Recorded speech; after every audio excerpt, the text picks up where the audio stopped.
Okay, last time we talked about the innate defenses, which were the general defenses.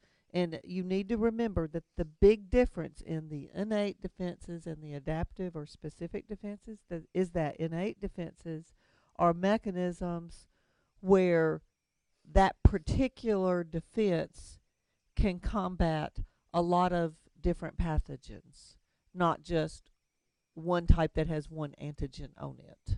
Okay. Whereas your adaptive or specific defenses are combating one type of thing, just one type of thing, and you'll see that as we go through the rest of this chapter.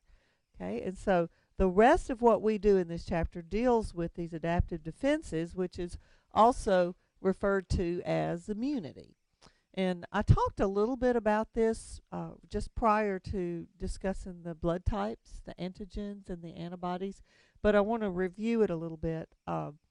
Before you're born, when your first little immune system is developing, your cells learn, it's actually your lymphocytes, learn to recognize the molecules that are of you, the molecules that are on the surfaces of your cell membranes. And because of that, they it's actually like they go through a little boot camp. I know that sounds silly, but they almost go through a little boot camp, either in the bone marrow or in the thymus gland, that teaches these early cells to recognize your self antigens. Okay. And then as they encounter later on other antigens that are not of you, they're going to combat those in a variety of ways. Okay. And so you have your self antigens and you have your non self or the foreign antigens. And your immune system is designed to recognize anything that is not of you and to combat that by releasing some specific chemicals. Okay. So remember that an antigen is simply a chemical, it's a molecule. Okay. A pathogen is anything that can cause a disease.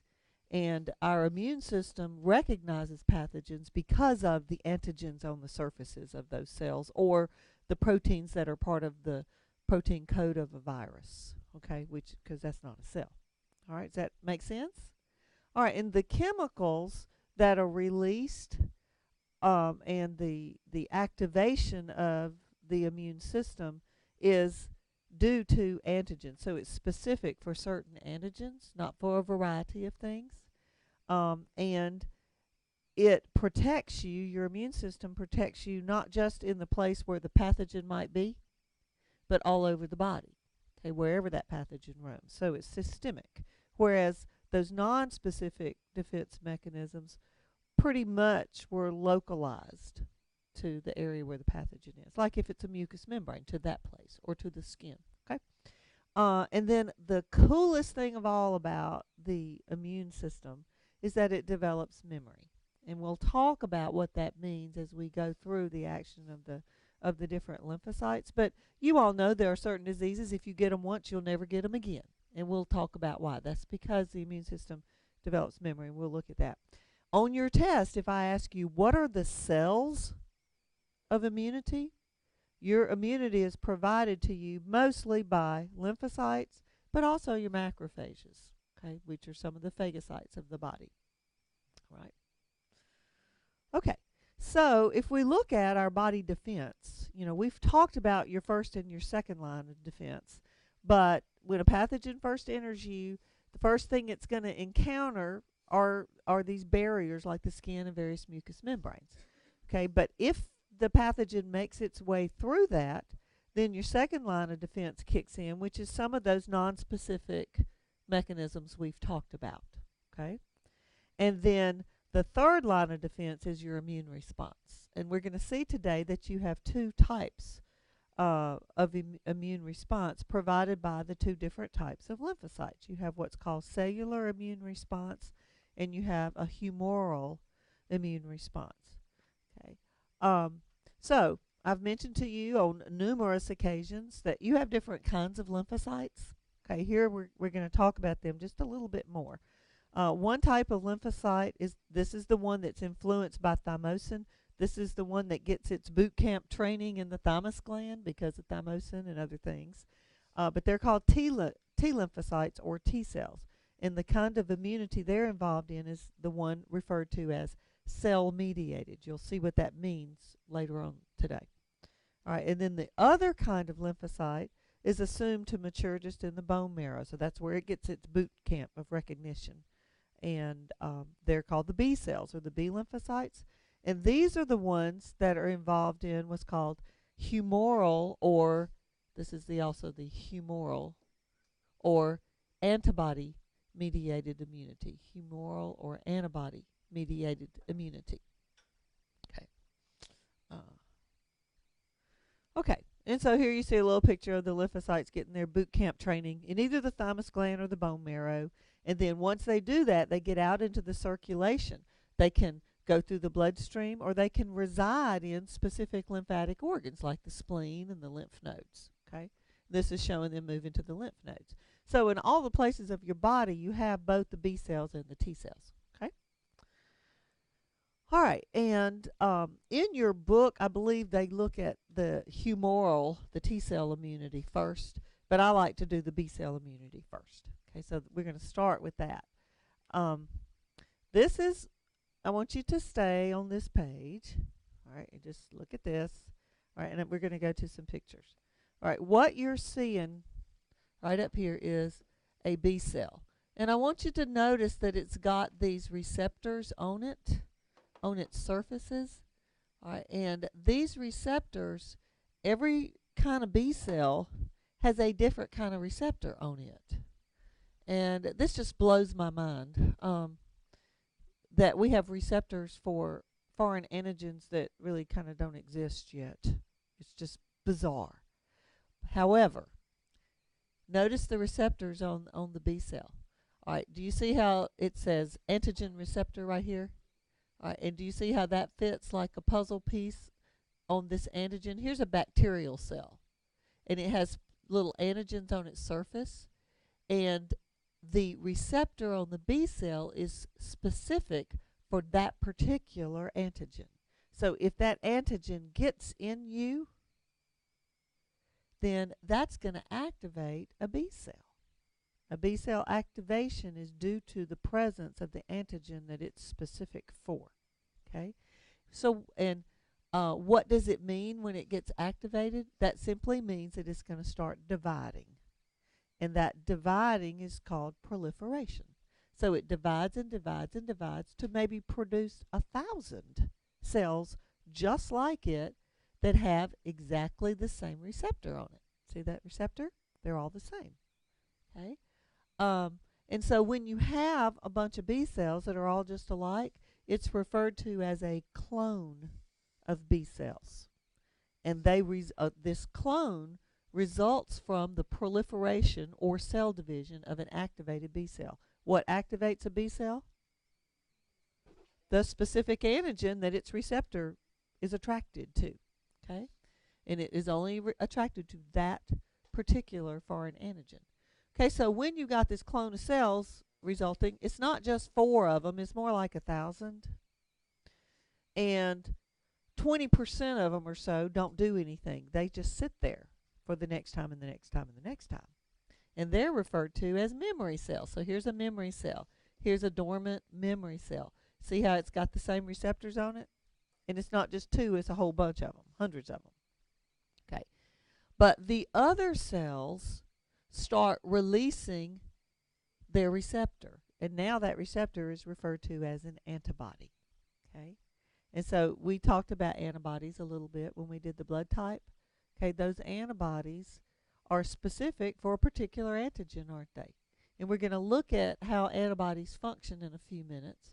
But they are released by the type of B cell referred to as a plasma cell. You know, so if I ask you what cell makes antibodies, you're correct in saying a white blood cell. You're more correct in saying a lymphocyte. You're more correct in saying a B lymphocyte, but you're most correct, or most specific, I should say, when you say a plasma cell. So a plasma cell is a B cell that is actively releasing antibodies. Okay? All right. And so you got a dormant, now you've got more cells, like these memory cells. You've got more of those now than you had the original B cell, so that the next time that same foreign antigen gets in you, you have a bigger population of cells. So do you see how if they get activated, it doesn't take as long of a time to produce a ton of plasma cells that release the antibodies? And you might release them quick enough to combat that pathogen, the antigen zone, so that you don't even get symptoms. Okay, and so that's why some diseases you get only one time. Okay, it's because you got a bigger population of cells programmed for it. Okay, because of the first time you encountered it. Okay, all right, and so, you wonder.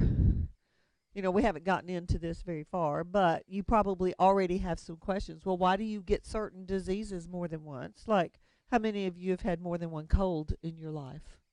Or you may have had the flu more than once. People who get bronchitis, they usually have it again and again and again. All right, and there's a couple of reasons for that. One reason could be that, and is, that there are a lot of pathogens out there that can cause the same symptoms in the body. Like, there's a lot of different cold viruses. There's a lot of strains of the cold virus. Each one of them has a different set of proteins on it. That means they're different antigens. So you have to have different lymphocytes for each of those. You see that? Another reason is because, especially if it's a viral type of infection, like colds and like the flu, viruses tend to mutate every year. And as they mutate, their proteins are a little bit different. So your system doesn't recognize them as the same antigens anymore. So you got to start all over. All right, and so that's why a lot of the things you get more than once. But like when I was growing up, every child, hopefully, got measles, mumps, and chicken pox. And those things didn't mutate, and if you got them once, you never got them again. Okay. Now we have vaccines for them. Later on in the chapter, I'll discuss what a vaccine is. Some of you may have a question about, well, I know somebody who had chickenpox twice.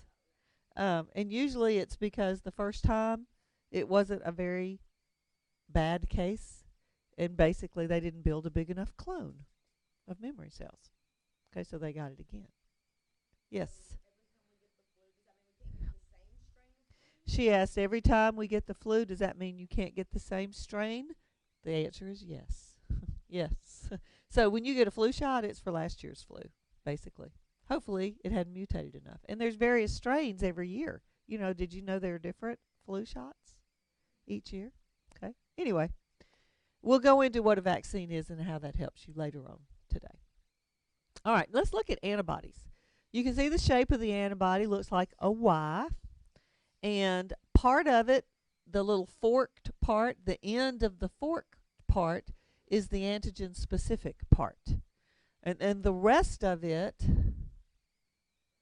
lumps this into a particular category of antibodies. You'll see there are various groups of antibodies. Each group has the same constant region, which is the bracketed part. But each individual antibody within that group has a different antigen binding region, or the variable region. Okay, and so that's what makes it antigen specific. You don't really have to know the different regions of the antibody. You just need to know each one is specific to a particular antigen. Okay. Chemically, an antibody is a gamma globulin. Remember how in the blood proteins, the blood plasma proteins, you had albumins, globulins, fibrinogens, and of the globulins, there were alpha and beta globulins that were transporters of lipid-soluble substances. And then the gamma globulins, those are your antibodies. If you went to the doctor and they said you need a gamma globulin shot, that's an injection of antibodies. Okay? All right. We also call antibodies, you'll love this, immunoglobulins. Chemically, they're gamma globulins. That's the molecular makeup of them. But we can call them antibodies, or you could get real fancy and call them immunoglobulins. Okay? I always say antibodies. All right. Okay. That's much easier. All right. Now here's the different categories of antibodies. I told you that they're in different groups.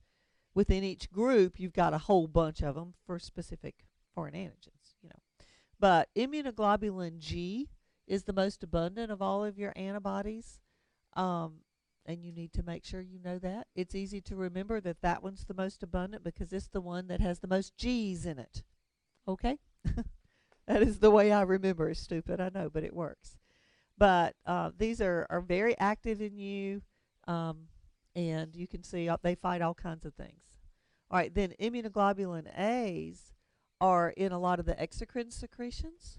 A famous one is mother's milk. And this is one reason why nursing infants don't tend to get as sick as often as infants who are bottle fed.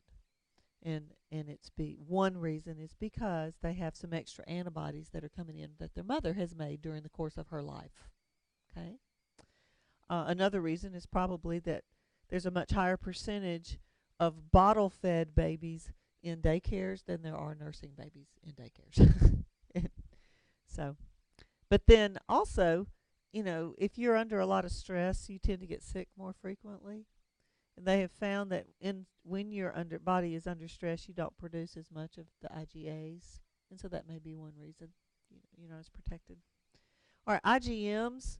These are the ones like the anti-A, the anti-B, the anti-D. These are the blood group antibodies. Okay, and there are a lot of different ones. We got different blood groups besides the two we talked about in this class, but usually all the other ones aren't. They don't cause problems during transfusions unless somebody has had a lot of transfusions over the course of their lives. And you may encounter that in your work life in the future, like someone who has Crohn's disease. They lose a lot of blood, and so they may have to periodically have blood transfusions. People who have sickle cell anemia have to have blood transfusions, more frequently than the rest of the population. And because of that, their body gets really sensitized to the blood types, and they may have to be matched more carefully than just the ABO group and the RH. They may have to match some of these others because they're producing other antibodies, the IgMs, besides those three that we talked about. Okay, and then IgD, these are found on most of the B cells, so evidently they're involved in B cell activation, okay, in some form. And then IgEs are involved in some of the hypersensitivity reactions, which is a fancy name for allergies. Okay, and so as we look at allergic reactions later in the chapter, we'll see these. Okay, all right. And so when antibodies are released, they attach to the foreign antigen that they're specific for, and they combat those in a variety of ways. And I'm not going to ask you all the specifics. I mean, you could get a PhD in this topic. It's a very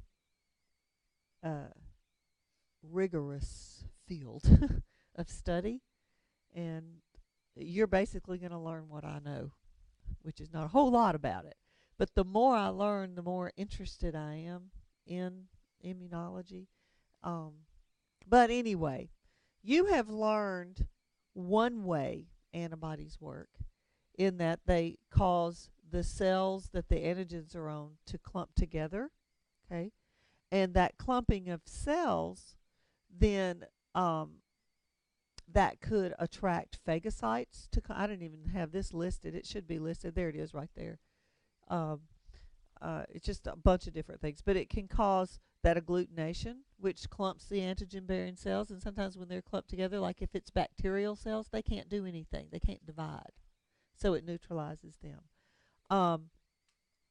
Sometimes the clumped cells attract phagocytes. Sometimes just the presence of the antigen bound to the antibody, or the antibody bound on the antigen, attracts phagocytes to the area, so they'll engulf it. Sometimes it promotes, like, it causes the cell membrane of the pathogen that the antigen's on to open up, and so the cell loses water, so it bursts. That um, all precipitation. You don't have to like I said, you don't have to detail any of these, but that causes whatever the antigen is on to come out of solution, like if it's viral particles, to come out of solution. As they clump together, they come out of solution. Now they're solids. Phagocytes could be attracted to that. All kinds of things. They work in a lot of different ways. Um, the cell lysis, I've talked about that, can cause that. So they also, here's a big deal, they activate a group of blood proteins that I've referred to before called complement. And complement does all kinds of things. Basically, it's all of this. The antibodies combined with the antigens, that's basically what complement is. So they don't work individually, as they've got to be together, the antigen antibody. And then that just triggers all kinds of things to happen, like I've referred to. Neutralization, right here, simply means that the pathogen can't do anything. Maybe if it's a pathogen that's releasing something harmful to you, it can't release it, or it can't undergo cell division. It can't do what it normally would do. And then the presence of antibodies can trigger inflammation, which is a whole roundabout, another whole set of events. So do you see the point I'm trying to make with this is that antibodies don't work in just one way. They fight in a lot of different ways. But when they do, they are fighting one specific. It's because of the presence of one specific antigen. Okay? All right. Now we're going to look at the T cells, the ones that are influenced by thymosin, and they're involved in the cellular immune response. The reason it's called cellular response or cell mediated, is because it's not just the foreign antigen that gets them activated. It's the foreign antigen that happens to be on the surface of one of these person's cells. That's weird. Whereas the B cells get activated by just the antigen just sitting out there in your body fluids. It may be on the surface of a pathogen, but it's not on the surface of one of that person's cells. Whereas the T cells get activated when it's on the surface of that person's cells. That sounds weird, doesn't it? All right. How does it get on the surface of a cell? How does a foreign antigen get on the surface of a cell? All right, and so this looks really complex. I'm going to try to make your life real easy on the test, but you just bear with me. Like I told you, this is a real complex topic. All right, what you're seeing right here is one of your phagocytes, like a macrophage. And let's say this macrophage has already been attracted by the presence of antibodies. It's been attracted to an area, or through inflammation, it has eaten up a pathogen. And so here's the pathogen right there, like a bacterium, that has antigens on its surface. So it gets engulfed. So here it is inside, and there's its little antigens. All right, and what this phagocyte does is take those antigens and displays them on its own cell membrane, along with some other proteins of that cell. Okay? And these other proteins on this picture are the purple ones, and they are referred to as your major histocompatibility complex proteins.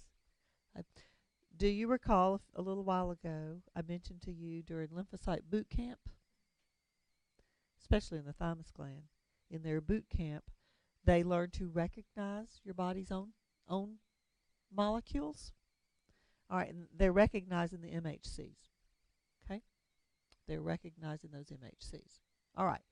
A T cell recognizes the MHC, but a T cell's receptors, let's see, where's our T cell?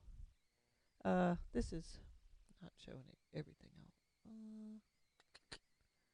I wish it showed the T cell without, well, there it is. Look at this T cell right here. Do you see its receptor right there? It is specific for the foreign antigen, but also for the MHC proteins, the self proteins. And it can't be activated by just the antigen. The antigen has to be sitting there with the MHCs in order to get it activated. Okay? So it's got to be activated by one of your body's own cells. It's already engulfed the foreign antigen. But when it gets activated, the same kind of thing happens as does in B cells. It proliferates to provide a whole clone.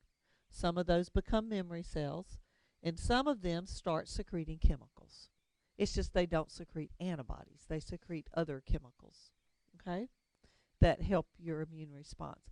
These other chemicals that they secrete are not specific for certain antigens, but the T cell gets activated by the presence of a certain antigen on the surface of one of your cells along with the MHC proteins. Can you get that?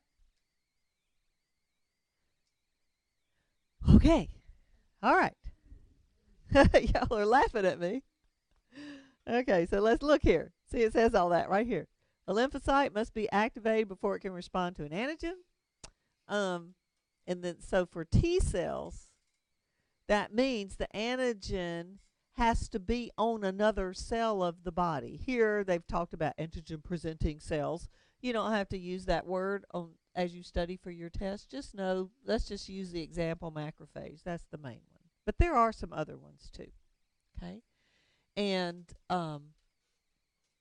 it could be on a B cell, but we're going to specify macrophages. That's just going to make your life a little easier when you study. Okay? All right, and so this macrophage, so the APC, antigen presenting cell, that's the macrophage. Okay, it phagocytizes the antigen, so this has already happened. The phagocytosis has already happened.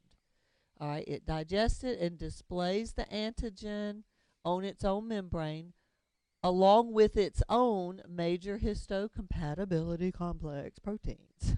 Okay? All right. Another name, kind of a newer name for MHC, is the HLAs, human leukocyte antigens. Those are the ones that are of you. That's a fancy name for your self-antigens. That's the MHCs, or your self-antigens. Okay? I'm sorry, that's so many complicated names for the same thing. It's just your self-antigens. Okay? But in a laboratory setting, in a research setting, they're HLAs and MHCs. Okay? Not self-antigens. It's all same things. Yes, same things. Same things. Yeah. All right.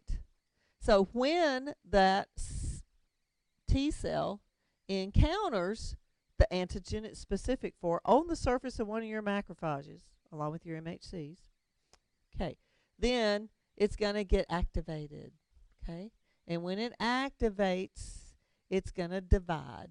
So it goes through proliferation. It divides, producing a clone, which is a whole bunch just like it. And then they start releasing. Some of them are memory, and some of them secrete chemicals. So some of them release various chemicals. Okay, the most famous chemicals that they release are called cytokines. Okay, they're called cytokines, and they do a whole lot of things, and we're not even going to go there.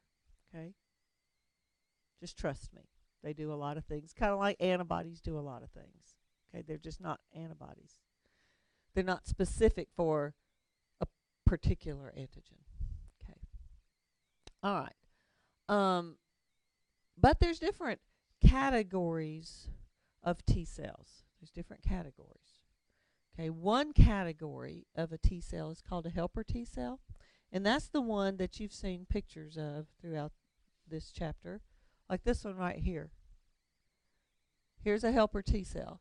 It's getting activated, and when it gets activated, it proliferates, which is not shown here, but the secreting cells of the clone start releasing these cytokines, and these particular cytokines enhance the activation of a B cell, or they may help a B cell proliferate more. So do you see, if you did not have helper T cells, that's going to really slow down the immune response complete in general, because you won't be able to produce fast enough clones, big enough clones. Okay, without the helper T, the B cells don't work as well, and that's probably why your book goes through the T cell stuff before it does B cell. But I just don't like to do it that way. Okay. Um, Another kind of T cell.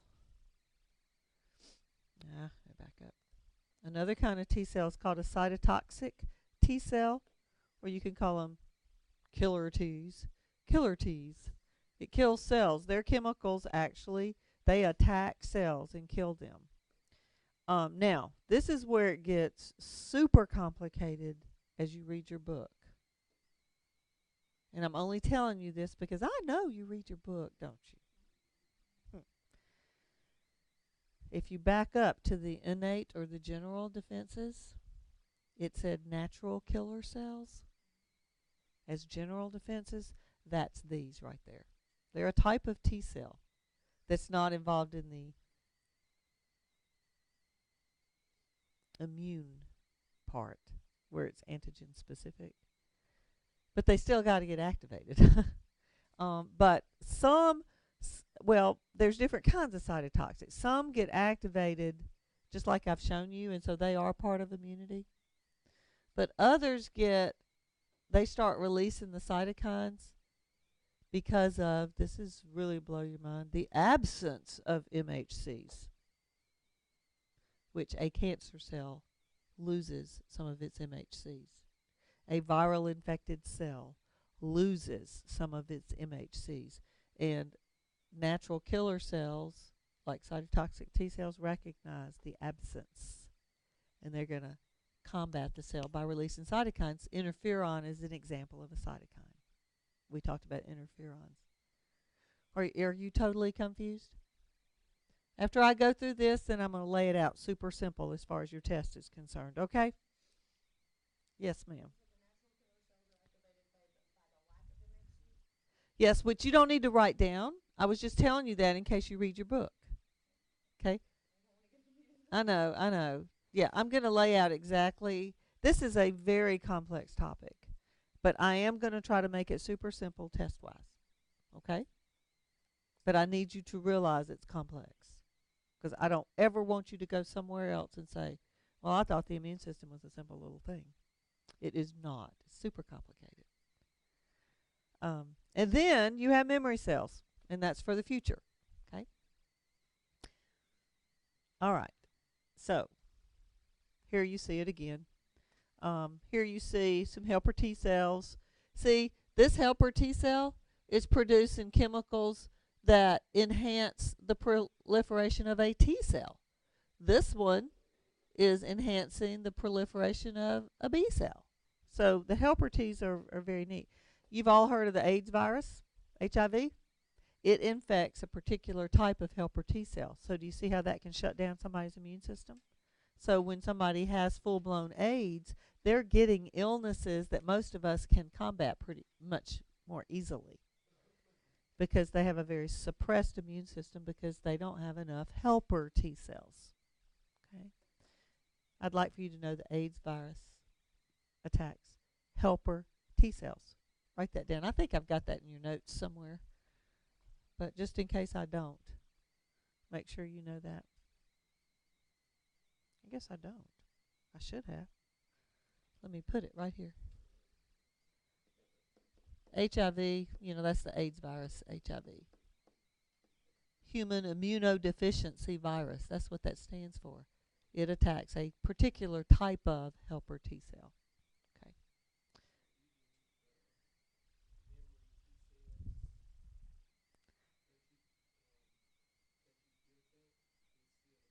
She asked, even with the memory T cells that you've built up, it still can affect it.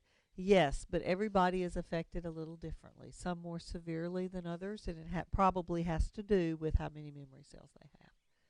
So, but it can attack those memory cells that are the helper Ts, you see. Okay. Okay, here's another picture of B cell proliferation. This is from an older book. It just shows it more simply, I guess. But do you notice on all these pictures of the B cell proliferation, do you notice that there's always an already activated helper T cell right there with it to release some cytokines that can aid the proliferation? Um, I also like this picture because this is showing a B cell, this is showing a B cell, this is a B cell, this is a B cell, but only one of those four could be activated by that antigen. Okay. This picture, this is an older book and they have changed this picture some. They've got a mistake on this. Can anybody tell me what the mistake is? It's up towards the top. It has to do with the word antigen that you see up there. What is it pointing to? It's pointing to the pathogen, actually. The antigen is the little reset, that right there. Ah, see that? Okay. All right, but anyway, do you see that only this B cell has a receptor that is specific for that particular antigen? The others wouldn't fit. So that's why I kind of like this picture. Okay. Now, your book is really good about putting application, current medical application to a lot of the topics that we discuss. I am not going to test you on this slide, and you'll be glad. Okay? It will not be on your test. But you hear about immunotherapy, and it's fairly new as far as medicine is concerned compared to, say, antibiotic treatments. There are now a lot of immune therapy treatments. Like they have identified particular antibodies that they could use for all kinds of processes. You can see all this here. I'm not going to get into all of this. There are some drugs now. They're called, I can't think of the name, the classification. I should know this. I'll think of it in a minute. But Humira, you see the commercial on Humira? They're drugs that are specific for immune system issues. They're called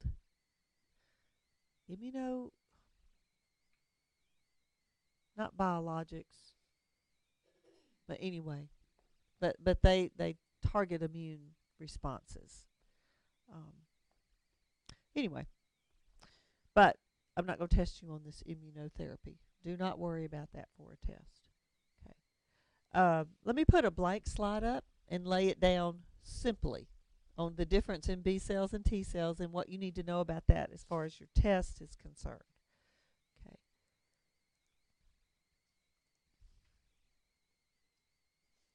Okay. So, for B cells, what type of immunity are they involved in? Antibody mediated, because these are the ones that produce antibodies. Antibody mediated, also called humoral immunity. Okay? And how do they get activated? By simply the presence of the foreign antigen that they're specific for. Okay? The antigen doesn't have to be on anything in particular. It's just got to be there in your body fluids. Okay? All right. So that's what activates it. The activation is called proliferation. That's the division. And that results in a bunch of things, a bunch of cells just like the initial one. And that group is called the clone, right? And the clone includes the memory cells and the plasma cells. And the plasma cells, these are the ones that make what? Chemicals. Antibodies. Okay? Memory cells and plasma cells, and it's the plasma cells that make the antibodies directly. The memory cells are for later, if you encounter that same thing again.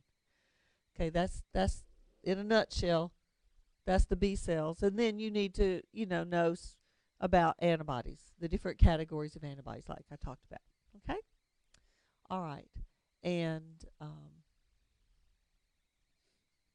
the T cells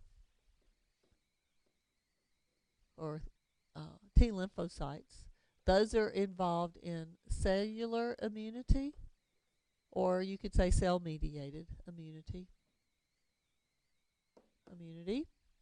What are they activated by?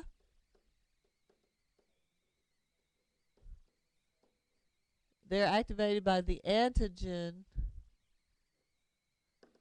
on the surface of an antigen presenting cell. And I told you, if you learn macrophage, you'll be good. On the surface of macrophage, along with what else on that macrophage? Along with the self antigens, which are the MHCs, major histocompatibility complex proteins. You know how when they're matching tissues between a patient and potential donors, if they've got to have an organ transplant, what they're matching are MHCs. The closer related they are, the less likely your immune system is going to recognize it as foreign. Okay. All right. And then when they get activated, again, they proliferate to produce a clone. And in that clone, you have memory cells and secreting cells. We didn't really name them, but the ones that are actively secreting. And they secrete chemicals. An example of what they secrete is cytokines. They're just not antibodies. Okay, cytokines do a whole lot of different things. Okay, but what they secrete affects a cell directly. Okay, it affects cells directly. Okay, like it may cause a cell to divide more, like other B cells and T cells.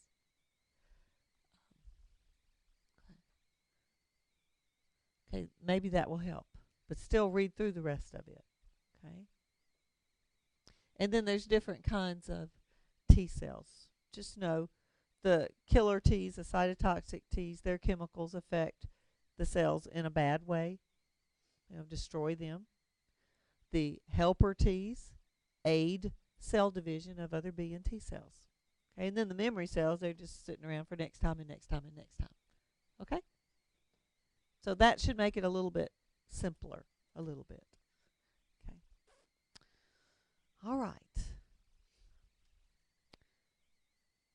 Okay. If we look at your immune responses, and that involves the B and the T cells. Okay. But we have your primary immune response means the first time you encounter a particular antigen.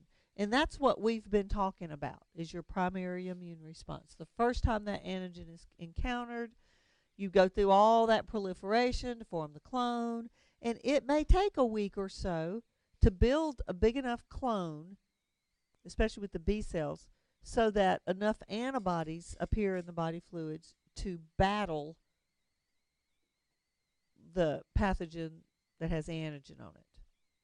And during that time, you may get symptoms of a disease. Hopefully you can build enough antibodies to fight it before it kills you. I mean, that's ugly, but that's the truth. Okay? Yeah. All right. The secondary immune response involves your memory cells. And so that's the next time, the next time, the next time. And because you have a bigger initial population of cells programmed for that same antigen, it doesn't take as long for the antibody level to be high enough to fight it, and many times you won't even have any symptoms. Okay? Does that make sense? All right, and so that's what this chart, this graph is showing you. In red, what you're seeing is the antibody level in your blood after, say, a primary immune response. Do you see how it takes a while to get enough up there? All right, but with the secondary response, you get this level. Let's say if it takes 10 days to get what you need. Do you see you get that amount like in 3 or 4 days with the second time? All right. And you get a whole lot more because you have more cells there programmed for it. So that's why you don't tend to get symptoms the next and the next and the next. Okay. Okay. So you have your primary response, and you have, which is your active immunity, is your primary response. Active immunity means you're going through all this proliferation to build the clone, and then you get all the antibodies and other chemicals. Okay, that's active immunity. All right, and there's two types of active immunity. There's the kind we've talked about, which is what you get when the live thing gets in you. Okay. And during that time, you usually get symptoms of a disease, don't you? Okay. But there's also, that's the naturally acquired. But there's an artificially acquired active immunity, and that would be where vaccines come in. Okay. And there's all different kinds of vaccines, but regardless of what type, what's going on is the foreign antigen is getting in you, but it's in a form that it's not going to hurt you, yet your immune system doesn't know that. So it goes through a primary immune response. Okay. One way a vaccine could be, let's see if it's a vaccine for a virus. You remember a virus is a nucleic acid like DNA or RNA that has protein around it. They could mess with that virus and pull out the nucleic acid, and all that remains is just the protein. But the protein is the part that is the antigen. Okay? And the virus just has the proteins of the virus in it. The vaccine just has the proteins of the virus in it. So when that gets in you, it can't do anything because there's no DNA there. So it doesn't affect you. But your T cells and B cells don't know that. B cells are going to recognize it as the foreign antigen, go through the proliferation, build up all these antibodies that you don't really need because it's not going to hurt you. But in the meantime, you got a clone of memory cells. So that if you get the live one in later on, or they're not alive, viruses aren't alive, the one with the DNA in it, then you've got the clone to battle it, and you probably won't get symptoms. Okay? If it's a bacterial disease that you have a vaccine for, maybe they have exposed the bacteria to a little bit of heat, not enough heat to kill it or to denature its antigens, which are proteins usually, but it can't, maybe it's heat killed enough so that it can't divide when it gets in you. So it's basically in a neutralized state, but the antigen is still on it. Your immune system recognizes the antigen and goes through a primary immune response. Okay, it sounds like that would be real easy to make a vaccine for everything, but you got to realize how tiny these are. And even though you have a vaccine like for a virus, those that they may be mutating, and so next year the proteins might be a little bit different. Okay. Okay. So those are the two active immunities. Both of those involve a primary immune response. Okay. But you get a natural way where you get the symptoms, and the artificial way where you get a shot. Or when I was a little girl, that's when when I was real young, is when the polio vaccine first came out, and we didn't get it as a shot. We ate sugar cubes that were loaded with the vaccine. I remember we had to get a series of them, and we went to the little local high school every Sunday afternoon over the course of a few months or weeks and got a sugar cube that had the polio vaccine in it. But anyway, it was very effective. Then the passive, let's look at passive immunity. Passive immunity means you're not going through a primary immune response. Okay? You're not going through a primary immune response. You are just getting antibodies from somewhere else. In other words, your cells aren't making the antibodies. You're getting them from another source. And there's two ways you can get them. There's the natural way, and there's the artificial way. Natural, artificial. The natural way, we've already talked about one example of the natural way is a nursing baby. They're getting antibodies in the mother's milk, right? The baby's not protected long term with that. It's just a temporary. because they don't have a clone of cells for it. It's just temporary immunity. And then the artificial way would be like if you got a gamma globulin shot. Like if somebody has hepatitis A in your family, they'll probably suggest that all the family members, people they live with or in close contact with, go to the doctor, get a gamma globulin shot, and it's loaded with antibodies for hepatitis A. Okay? So that temporarily they won't get it, but they may get it 3 years from now. Okay?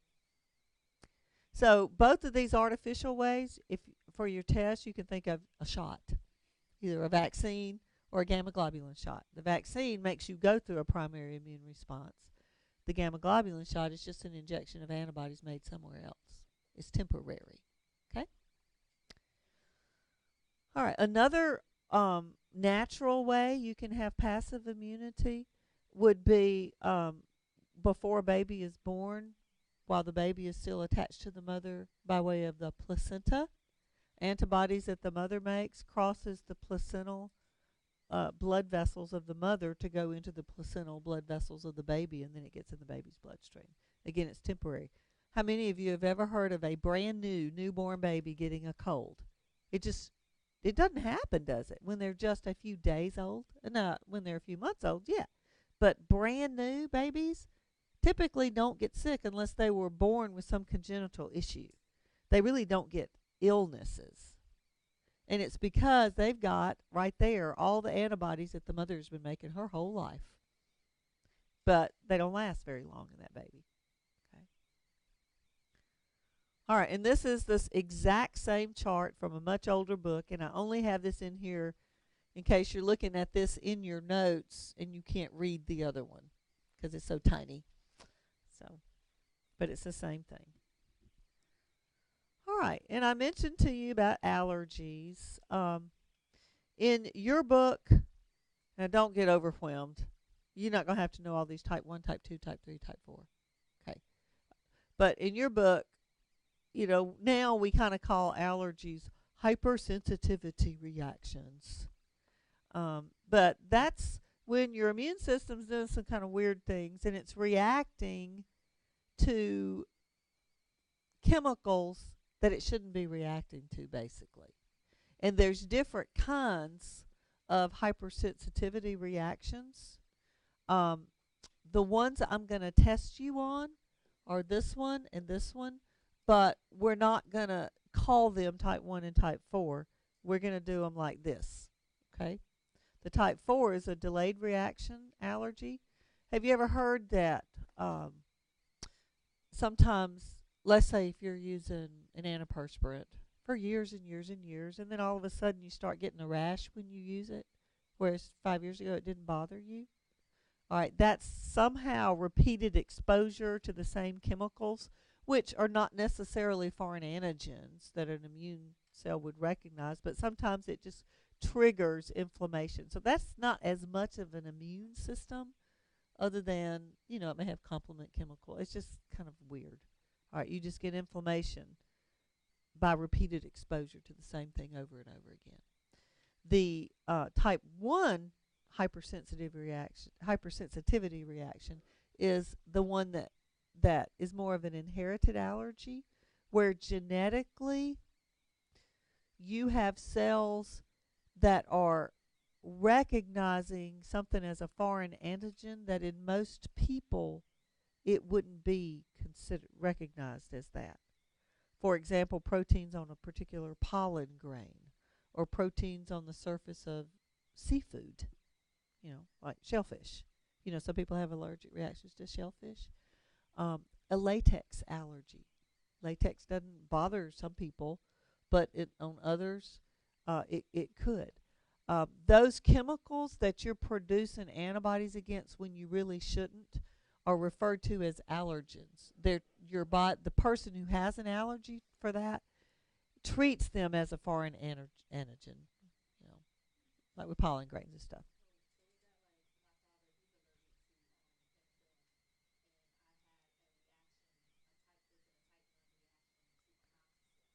Possibly, yes, yes. Type 1 is this. Yes, yes. Um, she said for the recording, she said her father has allergies to penicillin, and she had an allergy, a type 1 reaction to amoxicillin, which is penicillin. Yeah, so that's it. But what you do is produce too much of a particular category of antibody, the antibody G, and the presence of antibody G on a mast cell causes that cell to produce histamine, and histamine promotes inflammation. Okay, so if it's like to pollen grains, it causes inflammation of the respiratory tract. If it's a food allergy, it could cause inflammation in the digestive tract, like celiac disease. Um, and sometimes it's systemic inflammation, like some people who have shellfish reactions. It can cause all kinds of problems, but a huge one is that it closes up their airways. Okay, so you take major antihistamines to battle that.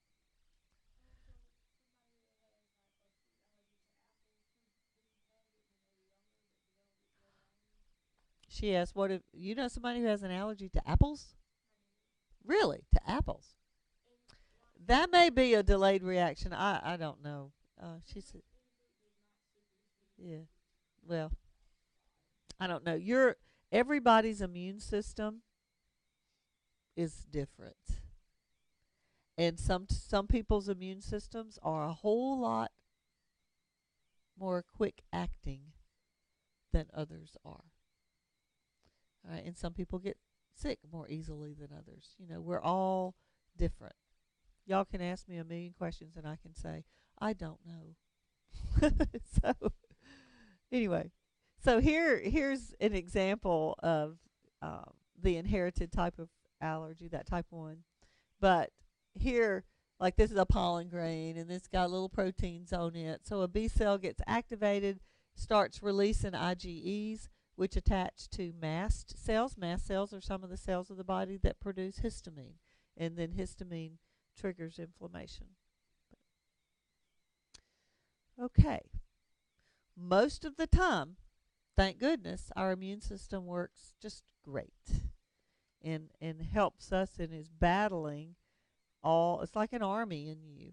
And it's battling all these foreign agents. Right? But sometimes during the boot camp, I keep talking about that little boot camp, which is not on your test, but that's just how I like to refer to it.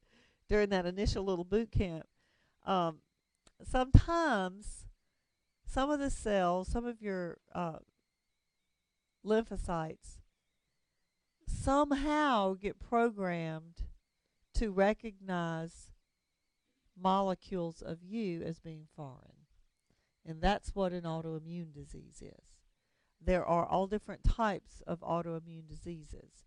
But basically, you start producing antibodies against your own antigens, which can be devastating. Some autoimmune diseases, most of these are kind of difficult to diagnose because they tend to start pretty mild, and then they may go into remission, and then it flares up again. It may go into remission. So there's not necessarily one specific test for some of these. But some examples of some autoimmune diseases are multiple sclerosis. You've all heard of MS. In that, the immune system is producing antibodies against myelin sheaths of your central nervous system. Remember the myelin sheath, the fatty coating, the lipid coating on your neurons? The oligodendrocytes provide that in the central nervous system. Your immune system is fighting that. And so that means nerve impulse transmission is not going to be as efficient, right? Which can affect all the organ systems of the body eventually. In rheumatoid arthritis, there's different types of arthritis. Not all arthritis is autoimmune. Like osteoarthritis is not autoimmune. That's the more common old age arthritis. Rheumatoid arthritis is when you start producing antibodies against synovial membranes. And it can trigger massive inflammation of the joints, cavities, which can over time erode bone, cartilage, ligaments. And it can be mild, it can be very debilitating. There's all different degrees. Everybody's affected a little differently. Systemic lupus, you may have heard of that. That's where your immune system basically is battling collagen. And you got collagen in all kinds of tissues, don't you? ALS, amyotrophic lateral sclerosis, and that affects some of the motor neurons. That's Lou Gehrig's disease, if you ever heard of that. Motor neurons go into your muscles, your skeletal muscles. Doesn't affect your mind at all. But over time, you lose everything dealing with your skeletal muscles. You lose feeling. Maybe you don't lose feeling because it's motor impulses. You lose control of your skeletal muscles. I knew of a guy one time. He had Lou Gehrig's. In the last few years of his life, the only muscles he could consciously control were those that moved his eyes. His mind was sharp the whole time. Yeah, it's horrible. But anyway, so that's sad. That immunotherapy is working with this. There's a lot of.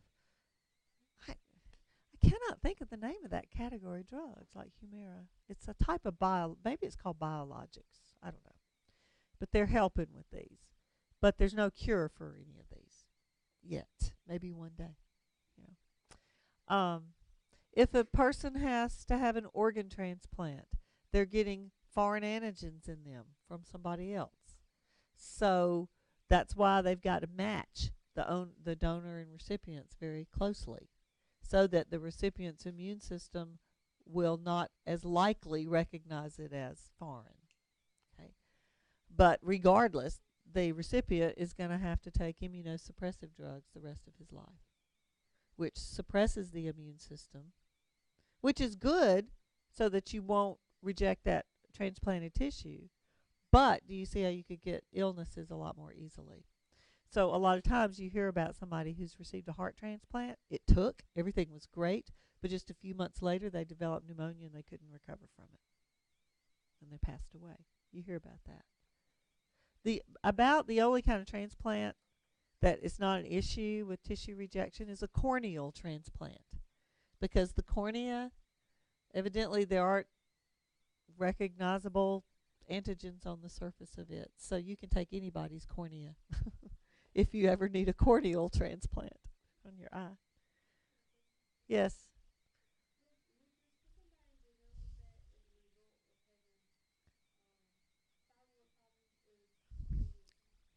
She asked, can somebody develop lupus because they had thyroid problems as a child?